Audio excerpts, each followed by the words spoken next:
Hello friends, welcome to Teach Me Study. आज हम ये बुक पढ़ना स्टार्ट कर रहे हैं जिसका नाम है हमारा राजस्थान, जो कक्षा 7 की बुक है। यह भाग नंबर 2 है। भाग नंबर 1 हमने क्लास 6 में पढ़ चुके हैं हम। तो फ्रेंड्स, ये इसकी अनुक्रमणिका है।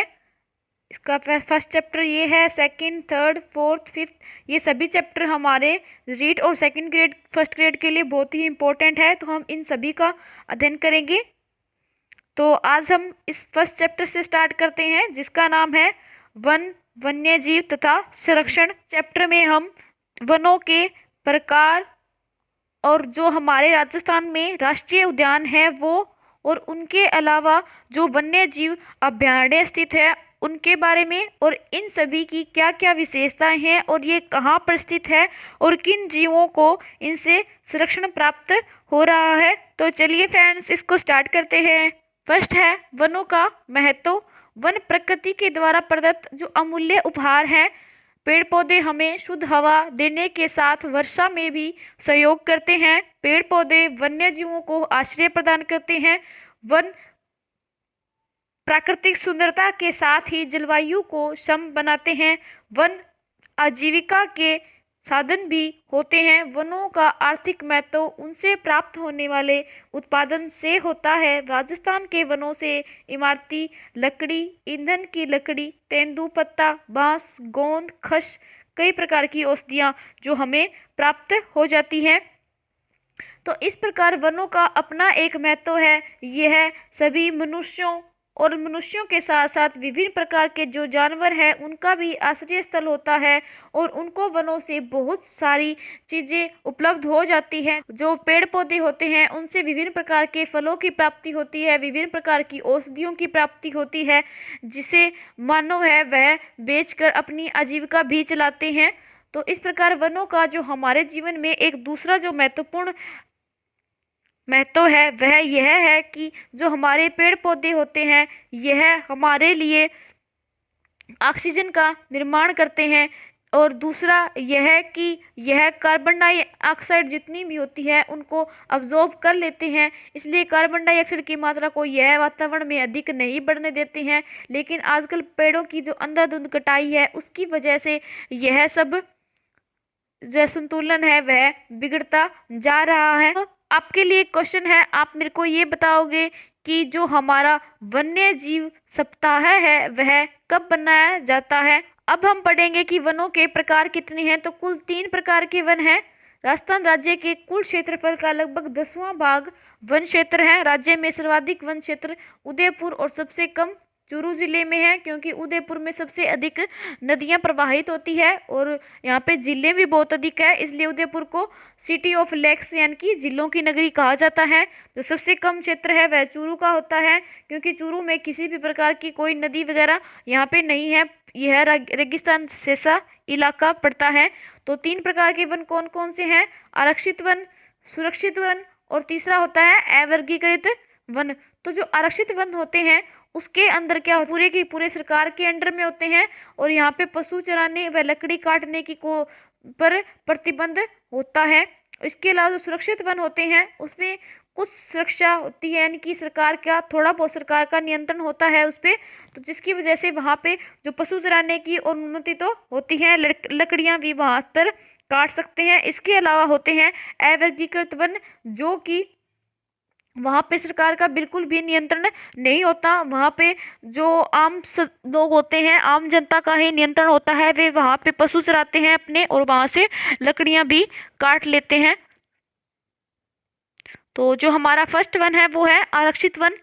यह वन सरकारी नियंत्रण में आते हैं, यह पूर्णतः सरकारी वन के नियंत्रण में आते हैं, और पर्यावरण की दृष्टि से महत्वपूर्ण होने के कारण इस क्षेत्र में पशु चराने व लकड़ी काटने पर क्या होता है? प्रतिबंध होता है। ये कुल वन क्षेत्र के 1/3 से अधिक वन है। अब है सुरक्षित वन। यह वन भी सरकारी नियंत्रण में आते हैं। कुछ नियमों के साथ इस क्षेत्र में लकड़ी काटने पशुओं को चराने की अनुमति दे दी जाती है। इस प्रकार के वन कुल वन क्षेत्र के लगभग आधे से अधिक क्षेत्र पर फैले हुए हैं। अब है हमारे अवर्गीकृत वन। इस श्रेणी में वन में पशु चराने लकड़ी काटने पर किसी भी तरह का सरकारी कोई प्रतिबंध नहीं होता। अब है भौगोलिक दृष्टि से वनों को कितने प्रकार से बांटा जाता है। तो यह भी 3 प्रकार से है। एक तो है उष्णकटिबंधीय जो कंटीले वन होते हैं, एक होते हैं सदाबहार वन होते हैं, और उसके अलावा जो तीसरे होते हैं वह होते हैं उष्णकटिबंधीय शुष्क पतझड़ वन होतीले वन। अरावली पर्वतमाला राजस्थान को 2 भागों में व्यक्त करती है। धरातलीय स्वरूप, जलवायु, वर्षा की मात्रा एवं मिट्टियों की विभिन्नता वनस्पति को प्रभावित करने वाले प्रमुख कारक हैं। अब है उष्णकटिबंधीय कंटीले वन। ये वन राजस्थान के शुष्क अर्धशुष्क भागों में पाए जाते हैं। कंटीले वन कहाँ पे होंगे? जहाँ पे ज़्यादा रेगिस्तान होगा, जहाँ पे वनस्पति कम होगी, वहाँ पे कंटीले वन होंगे। जैसे कि यहाँ पे जो बीकानेर, चूरू, जैसलमेर, ये जो 12 जिले हैं जिनको शुष्क जलवायु प्रदेश में शामिल किया जाता है, तो उनमें ज़्यादातर कंटीले वन ही मिलते हैं। और ये 12 जिले कौन कौन से हैं? बीकानेर, चूरू, जैसलमेर, बाड़मेर, नागौर, जोधपुर, सीकर, झुंझुनू और जालौर। इन वनों में झाड़ियां व कंटीले वृक्ष पाए जाते हैं। मुख्य वृक्ष रोहिड़ा, खेजड़ी, धोकड़ा, बेर, बबूल, केर, नीम आदि हैं। इस मरुस्थलीय वनस्पति को मरुद्भिद यानी कि मरुस्थल में जो होगी उत्पन्न उसको मरुद्भिद वनस्पति कहा जाता है। तो अब है कि इस क्षेत्र की या फिर इस प्रकार के वनों की क्या विशेषताएं हैं। तो इसकी फर्स्ट विशेषता है कि यहाँ तापमान अधिक होता है और वर्षा कम होती है। जैसे कि जैसलमेर का जो सम क्षेत्र है वहाँ पे वर्षा सिर्फ 5 से 10 सेंटीमीटर तक की ही होती है। इसके अलावा यहाँ पे न्यूनतम वर्षा है 25 सेंटीमीटर तक ही होती है। इन क्षेत्रों में जो वर्षा की पत्तियाँ होती है वह काफ़ी छोटी होती है और वाष्पीकरण भी कम मात्रा में होता है। पेड़ों की जड़ें गहरी होती है जिनसे ये जमीन के काफ़ी नीचे से प्राप्त कर सकते हैं। खेजड़ी यहाँ का बहुत ही उपयोगी वृक्ष है। राजस्थान का कल्प वृक्ष भी कहा जाता है। यह राज्य का राज्य वृक्ष भी है। जो रोहिड़ा है राजस्थान का राज्य पुष्प है। सेवण घास अत्यंत पौष्टिक घास है जो जैसलमेर में पाई जाती है। जो खेजड़ी है उसका वैज्ञानिक नाम है वो है सेनेरिया।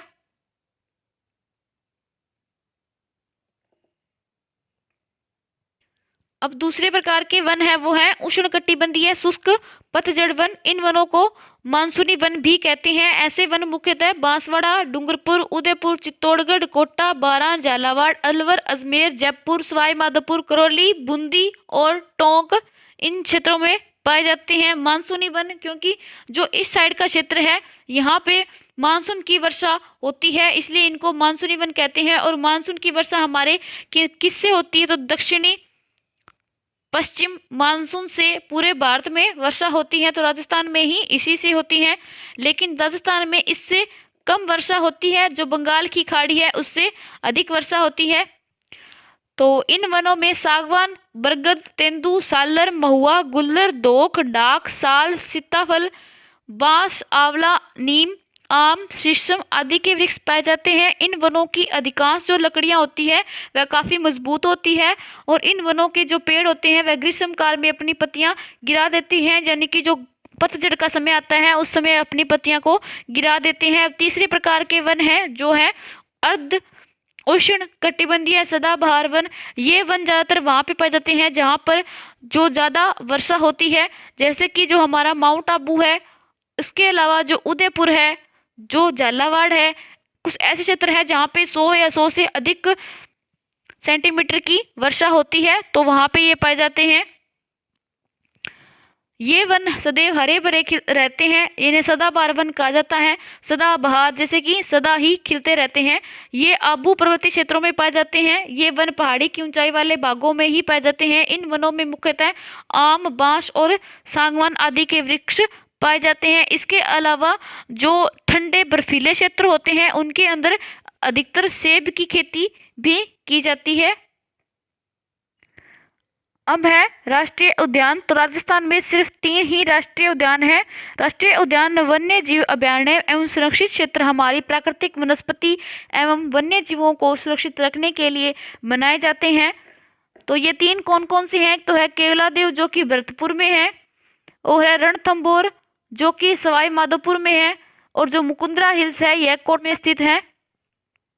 केवलादेव घना पक्षी अभयारण्य है वह भरतपुर में है। यह साइबेरियन क्रेन, बगुले, बया, कोयल, बटेर आदि पक्षी पाए जाते हैं। जो साइबेरियन क्रेन है यह एक प्रवासी पक्षी है जो कि भारत में आता है यह सर्दियों में आता है और गर्मियों में वापस चला जाता है। जो रणथंभौर राष्ट्रीय उद्यान है यह सवाई माधोपुर जिले में है। यहाँ पे जो बाघों को संरक्षण प्रदान करने के लिए यह बनाया गया था। तो यहाँ पर बाघ, भालू, चीतल, सांभर, नीलगाय और मगरमच्छ आदि भी पाए जाते हैं। यह राष्ट्रीय उद्यान भारतीय बाघ के लिए काफी प्रसिद्ध है। मुकुंदरा हिल्स राष्ट्रीय उद्यान, यह कोटा और चित्तौड़गढ़ यानी कि जो रावतबाटा जिले में फैला हुआ है। और जो मुकुंदरा की पहाड़ियां हैं वह कोटा में स्थित है, कोटा और झालावाड़ के मध्य में है। जो मुकुंदरा हिल्स राष्ट्रीय उद्यान है वह कोटा और चित्तौड़गढ़ के रावतबाड़ा जिले में फैला हुआ है। यहाँ बाघ, रीछ, जरख, गिद्धड़, भेड़िया, सांभर, चीतल, नीलगाय, चिंकारा, सियार आदि वन्य जीव पाए जाते हैं। वन्य जीव अभयारण्य, अभयारण्य का अर्थ क्या होता है? अभय प्लस में अरण्य यानी कि भय से मुक्त, अर्थात ऐसा वन जहाँ वन्य जीव सुरक्षित घूम सके। इसी उद्देश्य के लिए सरकार द्वारा वन क्षेत्र को संरक्षित किया गया है।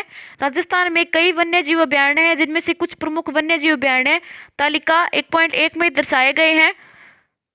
जो वन्य जीव अभयारण्य होते हैं वह जितने भी वन्य जीव होते हैं उनको संरक्षण प्रदान करते हैं ताकि जो शिकारी है उसके द्वारा उनका शिकार न किया जा सके। तो इसके लिए जो अलग अलग अभयारण्य खोले गए हैं उनका नाम, वो जिला और वन्य जीव कौन कौन से हैं वहाँ पे, ये इसकी तालिका दी हुई है। बहुत इंपॉर्टेंट है, आपको इसमें ये दिया हुआ है कि कौन सा राष्ट्रीय जो अभयारण्य है वह कहाँ पे है।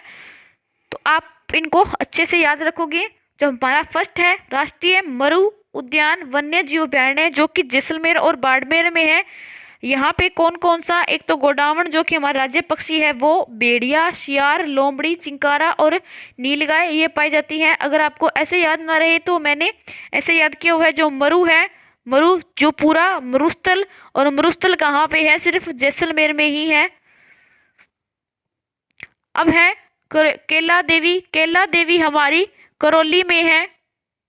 तो केला देवी जो अभयारण्य होगा वह भी सवाई माधोपुर और करौली के आसपास ही होगा। यहाँ पे क्या पाया जाता है? यहाँ पे बगेरा, भेड़िया, चीतल और खरगोश जैसे जानवर पाए जाते हैं। अब है कुंभलगढ़ जो कि राजसमंद में है।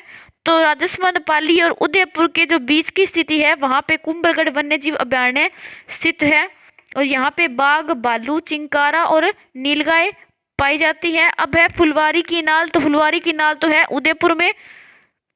तो यह अभयारण्य भी कहाँ पे है? उदयपुर में स्थित है। यहाँ पे बाघ, चित्तल, सियार और भेड़िया और सांभर आदि वन्य जीव पाए जाते हैं। अब है सरिस्का जो कि अलवर में है। तो सरिस्का वन्य जीव अभयारण्य भी अलवर के अंदर है। यहाँ पर भी बाघ, जरख, सांभर, चित्तल आदि पाए जाते हैं। अब है टोडगढ़ जो कि अजमेर में है। तो राजसमंद, अजमेर और पाली के बीच में स्थित है टोडगढ़ रावली वन्य जीव अभयारण्य। यहाँ पे तेंदुआ, भालू, बाज, सियार, नीलगाय, रीछ आदि पाए जाते हैं। अब है हमारा सीता माता जो कि चित्तौड़गढ़, प्रतापगढ़ और उदयपुर के बीच में स्थित है। उड़न गिलहरी यहाँ की प्रसिद्ध है। ये काफ़ी इंपॉर्टेंट है, पूछा जाता है कि उड़न गिलहरी कौन से वन्य जीव अभयारण्य में है? तो यह है सीता माता वन्य जीव अभयारण्य में। इसके अलावा है सांभर और लोमड़ी। अब है माउंट आबू वन्य जीव अभयारण्य, तो यह सिरोही में है। माउंट आबू खुद कहाँ पर है? सिरोही में है। तो अभयारण्य भी सिरोही में है। यहाँ पे रीछ, जंगली मुर्गा। अब जंगली नाम देख के आप ये मत सोचना कि यहाँ पे मरुस्थल में होगा, जबकि जो जंगली मुर्गा एक ऐसा क्वेश्चन है जो हमें कंफ्यूज कर देता है। तो आप ये देखो, जंगली जो मुर्गा है वह तो ठंडे प्रदेशों में होगा और जंगली जो अन्य पशु हैं वो तो मरुस्थल में ही होते हैं। तो जंगली मुर्गा के अलावा है चिंकारा, चित्तल और सांभर। अब है रामगढ़ विषधारी जो कि बूंदी में है। यहाँ पे विषधारी सांप, बाघ और रीछ, इसका नाम भी विषधारी यानी कि सांप के नाम पर ही पड़ा है। अब है जमुआ रामगढ़ जो कि जयपुर में है। तो यहाँ पे बगेरा, जरख, सियार और भेड़िया आदि पाए जाते हैं। नेक्स्ट है राष्ट्रीय चंबल घड़ियाल वन्य जीव अभयारण्य। यह घड़ियाल के कारण ही इसका नाम चंबल घड़ियाल पड़ा है। चंबल यानी कि चंबल नदी के नाम पे पड़ा है। तो यह है कोटा, सवाई माधोपुर, करौली और धौलपुर के बीच में है। चंबल नदी के मुहाने के सहारे पर है। और यहाँ पे घड़ियाल, भेड़िया, सियार और लोमड़ी आदि वन्य जीव पाए जाते हैं। तो अब यहाँ पे हमारे कुछ राष्ट्रीय उद्यान दिए हुए हैं ये तो, और इसके अलावा जो अन्य हैं वह है हमारे वन्यजीव अभयारण्य। इसके अतिरिक्त राजस्थान में जवाहर सागर जो कि कोटा, बूंदी और चित्तौड़गढ़ में है, बंद बरेठा जो कि भरतपुर में है, भैंसरोडगढ़ जो कि चित्तौड़गढ़ में है, और बस्सी वो भी चित्तौड़गढ़ में है, सवाई मानसिंह जो सवाई माधोपुर में है, सवाई माधोपुर भी सवाई माधोपुर में है, वन विहार वन्य जीव और या फिर राम सागर या फिर केसर बाग है, ये सभी धौलपुर के अंदर है। जयसमंद और सज्जनगढ़ वन्य जीव जो अभयारण्य है वह उदयपुर में है, नाहरगढ़ जयपुर में है, शेरगढ़ बारां में है, ताल छापर चूरू के अंदर है। तो इस प्रकार यह हमारे अन्य प्रकार के भी कुछ वन्य जीव अभयारण्य हैं। राजस्थान में रणथंभौर, सरिस्का और मुकुंदरा हिल्स बाघ संरक्षण परियोजनाएं हैं। ये रणथंभौर का जो बाघ है वह काफ़ी फेमस है क्योंकि यह स्पेशली बाघ के संरक्षण के लिए ही बनाया गया था। इसके अलावा सरिस्का भी बाघ संरक्षण केंद्र है और मुकुंदरा हिल्स भी बाघ के लिए बनाए गए हैं। तथा जो केवला देव राष्ट्रीय उद्यान है वह और जो सांबर झील वेटलैंड यानी कि जो नम भूमि का क्षेत्र है वहाँ पर प्रवासी पक्षी पाए जाते हैं, जो कि ऐसे पक्षी जो कि बाहर देशों से हमारे देश में आते हैं उनको प्रवासी पक्षी कहते हैं। वन्य जीव श्रेणी में जो चिंकारा एवं पालतू पशु की श्रेणी में ऊंट, जो वन्य जीव की श्रेणी है उसमें चिंकारों को शामिल किया जाता है। जो हमारा पालतू पशु है वह है ऊंट, जो कि राज्य का राज्य पशु भी है। अब हम पढ़ेंगे कि वन संरक्षण के लिए सरकार की तरफ से कौन कौन सी जो नीतियां हैं वह लाई गई हैं और इसका किस प्रकार लाभ उठाया जा सकता है। तो राष्ट्रीय वन नीति वर्ष 1952 संशोधित 1988 के अनुसार कुल भूभाग का लगभग जो 33% भाग है वन क्षेत्र होना चाहिए। जो राजस्थान की राज्य वन नीति है 2010 में आई थी। राज्य के संपूर्ण भूभाग के 20% को वनाच्छादित करने का लक्ष्य रखा गया था ताकि पारिस्थितिकी एवं पर्यावरण संतुलन बने रहने के साथ साथ प्रदेशवासियों के सामाजिक आर्थिक उत्थान के लक्ष्यों की प्राप्ति भी संभव हो सके। लेकिन राजस्थान में वन क्षेत्र लगभग 10% ही है और वनों के अंदर कटाई और जागरूकता के अभाव के कारण राजस्थान में आरक्षित वन का क्षेत्रफल समय के साथ साथ कम होने लगा है। राजस्थान में वनों का विस्तार एवं संरक्षण प्रत्येक नागरिक का दायित्व है। वन संरक्षण के उद्देश्य राज्य सरकार व अन्य संस्थाओं द्वारा जनमानस में जागरूकता हेतु अभियान चलाए गए हैं। वनों से लकड़ी काटने पर पाबंदी लगाई गई है। वृक्षारोपण, चारागाह विकास, सामाजिक वानिकी के कार्य किए गए हैं। जोधपुर में केंद्रीय शुष्क क्षेत्र अनुसंधान संस्थान जो कि काजरी जोधपुर में स्थित है और आफरी भी जोधपुर में स्थित है। शुष्क वन अनुसंधान संस्थान जो कि आफरी, इस संस्थान का उद्देश्य शुष्क व अर्ध शुष्क जो क्षेत्र हैं उनमें वनों व वन्य जीवों के विकास हेतु अनुसंधान करना है। अब है यह भी जाने राजस्थान का जो जोधपुर जिला है वहाँ पे एक गांव है जिसका नाम है खेजड़ली। वहाँ के जो ठेकेदार थे यह वहाँ पे एक राजा था अभय सिंह, तो उसके काल में उसने पेड़ों को कटाने का जो आदेश दिया था। ठीक है, तो इन्हें बचाने के लिए उस क्षेत्र के लोगों ने विरोध किया था। अमृता देवी के नेतृत्व में 1730 ईस्वी में 363 स्त्री व पुरुषों ने वनों को बचाने के लिए वृक्षों से लिपटकर बलिदान दिया था। अमृता देवी की स्मृति में यहाँ एक मृग उपवन भी स्थित है। प्रतिवर्ष भाद्रपद माह के शुक्ल पक्ष की जो दशमी है वहाँ पे यहाँ पे मेला भरता है और सबसे जो विशेष पुरस्कार है जो वन के क्षेत्र में दिया जाता है वह अमृता देवी बिश्नोई जी का ही एक पुरस्कार है। अभ्यास के क्वेश्चंस, निम्नलिखित प्रश्नों के सही उत्तर के विकल्प को कोष्टक में लिखिए। तो राजस्थान का राज्य पक्षी कौन सा है? तो यह है गोडावण। राजस्थान में सदाबहार वन कहाँ पे पाए जाते हैं? तो यह माउंट आबू में पाए जाते हैं। इसके अलावा सही मिलान करना है सेकंड क्वेश्चन में। तो सीता माता जो वन्य जीव अभयारण्य है वह किसके लिए प्रसिद्ध है? तो उड़न गिलहरी के लिए है। राष्ट्रीय मरु उद्यान वन्य जीव अभयारण्य है, यह किसके लिए है? तो यह गोडावण पक्षी के लिए है। रणथंभौर जो राष्ट्रीय उद्यान है वह बाघ के लिए है। केवलादेव जो राष्ट्रीय उद्यान है वह साइबेरियन क्रेन या साइबेरियन सारस के लिए प्रसिद्ध है। तो इस प्रकार फ्रेंड्स हमारा ये चैप्टर कंप्लीट हो गया है। जो क्वेश्चन मैंने आपसे पुट किया था उसका आंसर आप मेरे को कमेंट सेक्शन में बता देना। अगर कोई सुझाव हो तो वो भी आप कमेंट सेक्शन में मेरे को दे सकते हो। तो फ्रेंड्स अब मिलते हैं नेक्स्ट वीडियो में।